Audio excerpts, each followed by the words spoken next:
We want to tell you about an exciting accomplishment. A film actually premiered last month that documented and celebrated a pretty amazing feat. 8 burn survivors came together to climb Mount Kilimanjaro. They were joined by their burn surgeon and medical team from the Arizona Burn Center. The hike was actually a tribute to that hospital that saved them all, and symbolic in so many ways. Well, among that group of climbers was a woman we know, love, and respect. In fact, we first came to adore Stephanie Nielson through her blog, Nini Dialogues, where she shared sort of a romantic lens of motherhood and family life. Then you'll recall in 2008, Stephanie and her husband Christian were in a terrible plane crash, both badly burned. As readers tracked the long recovery, new themes emerged of grace, grit, of faith and healing. This wife, mother, author, speaker, and survivor has inspired us for nearly 2 decades now, and her latest accomplishment, climbing the tallest mountain in Africa, seems reflective of who she is at the very core. We want to hear about it. We want to catch up. Stephanie Nielson, welcome back to Studio 5, my sweet friend. How are you? Oh, it's so good to hear from you, Brooke. Hi. Listen, I already have like the feel-good chills just seeing those photos and thinking about what that climb must have felt like, what that climb must have meant to you. Let's first, though, start, if we can, with a quick life update. Steph, I think it's amazing to think that we first got to know you in the throes of young motherhood, and you now have 3 adult children, which I know comes with some emotion on your part. Those mothering dynamics have shifted for you. How would you describe this phase, this chapter of motherhood? You know, when I started having babies, you never think, I mean, I know this is going to happen. We know that our kids are going to grow up and move away, but I don't know. It just came so fast, I feel like, but it's good.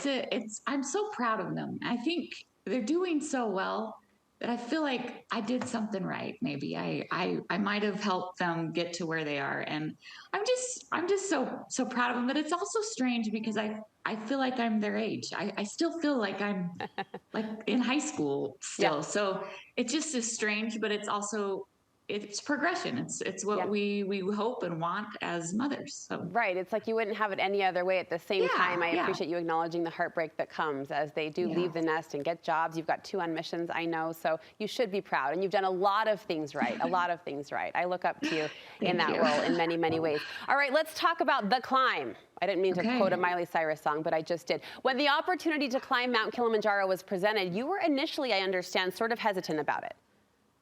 Yeah, you know, I felt like I think I'm always hesitant to do anything that's big, probably because I have a little PTSD from our plane crash, and just feeling kind of like what was I thinking, getting in an airplane and flying off and leaving 4 children, little children. And so every time, something new or adventurous happens in my life, I'm always second guessing it a little bit. Just, is this okay to do? Should I really get into this? Yeah. Just scared that something's going to happen, but I felt really good about it. I knew that I needed to do this, and the fear quickly passed by. So you shared this journey, this adventure, with 6 other burn survivors and your husband, Christian. And we should say the hike was to help raise funds for a new burn center and hospital. So there was great meaning and heart behind this hike. What kind of bond, though, Stephanie, was formed through the process with these other survivors? I know you guys originally wanted to do it, I think, a couple years ago. The pandemic put a pause on it. So there was a lot of chatter and buildup to this adventure, what actually happened. So what was the bond like between you guys? Well, it's interesting. We're all in different stages of our accident, of our burn injuries, and we all have different variations of burns. But it didn't matter. It didn't matter. We had that in common, that we connected over our injuries. But also, I think anybody who struggles with anything in life or has injuries of any kind, or inside or outside, I feel like you just connect. You can connect with anybody. You have something to talk about. You have, it's just instantly we were just all best friends. And I mean, all different ages. The youngest hiker was 10 years old. So, it was a family. We turned into a family. It was beautiful. I loved it. There is so much symbolism to what took place. I mean, the fact that, you're walking on behalf of the hospital that helped you to walk in the first place. There's overcoming obstacles. There's perseverance, and there's so many lessons to be learned. How emotional was it ultimately to finally reach the top? I feel like I got to the top and just looked around and saw all of my, these survivors who came with me, but mostly it was seeing the doctor, the burn surgeon who saved my life. That's when I really felt very emotional about it. Just standing there with him and just, the hike was difficult because my skin is, is painful sometimes, and it doesn't stretch like it used to. And so it was just, the whole climb was, oftentimes painful, but getting to the top, I felt so like, if I can do this, what's next? What can I do now? What am I going to do now? And I just very overwhelmed with gratitude, that I could be there, that my body took me there.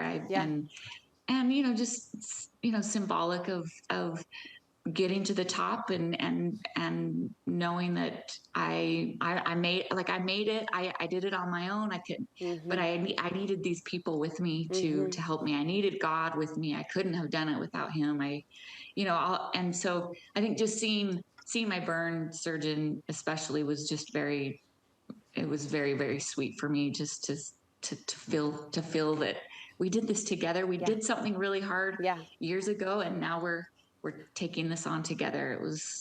But this time I was awake and I got to be around for it, and it didn't hurt. It was a whole different experience. Well, I did read you pulled a picture of yourself in the hospital out at the top and shared that photo with him, and I can't imagine just that photo, in your hands as you stand there, accomplishing this incredible physical feat. That's amazing. The overwhelm, I can just see where that would be so overwhelming.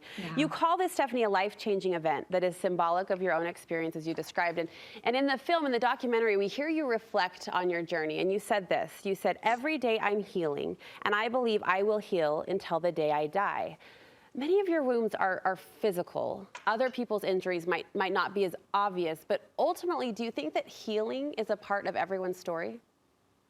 Absolutely. Healing is progression. And every day we wake up and hope to progress in the day, and the mundane things that we're doing, or, whether they be big or small, we want to progress. And I feel like healing to me means progressing and taking on what's next. And, I don't have to do crazy things ever again in my life. And I will still hope to progress and heal every day as I have empathy for other people, or serve other people, or raise my children. I feel like my family's healing. It's not just me. My children went through, and my husband went through it too. And together we're healing. Together as a team on top of Kilimanjaro, we're healing. Life is about progressing, and it's part of the healing process. I have to note before we say goodbye, I think this is a sweet exclamation point to a really inspiring story that, as you describe, is still ongoing as that healing continues to take place. But your daughter now has a personal connection to your healing journey and also to the hospital. Yeah, my oldest daughter, Claire, is a burn tech. She's going to nursing school, and it works at the Valleywise Hospital where we were taken care of and healed in that hospital. And it's burn techs like Claire that took care of me and Christian in the hospital. And it's just so sweet that she's there. She never wanted anything to do with the hospital before, and then, got back from her church mission, and then just had a change of heart and has found herself in the hospital. It's beautiful. She works with the same doctors and some of the same nurses as well. So it's amazing. Well, she has a heart like her mom and her dad, I know, too, kind of a give back attitude in that girl. I can feel it. Well, thank you. We love you, Steph. You continue to inspire us. Thank you, Brooke. Love you, too. I want to say last month's premiere was a private screening to benefit Valleywise Health Foundation, the nonprofit organization that supports the Arizona Burn Center. And because we know you will ask, the documentary Courage Rising isn't currently available to the public, but Stephanie, I understand efforts are underway to make that available, right? We hope so. Yes. Okay, we're going to keep tabs on that. It was an amazing documentary. I want everyone to see it. Well, please update us on that, because we would love to see it. Okay, will do. All right, love you, Steph. Thank you so much. Thank you. Love you. Bye.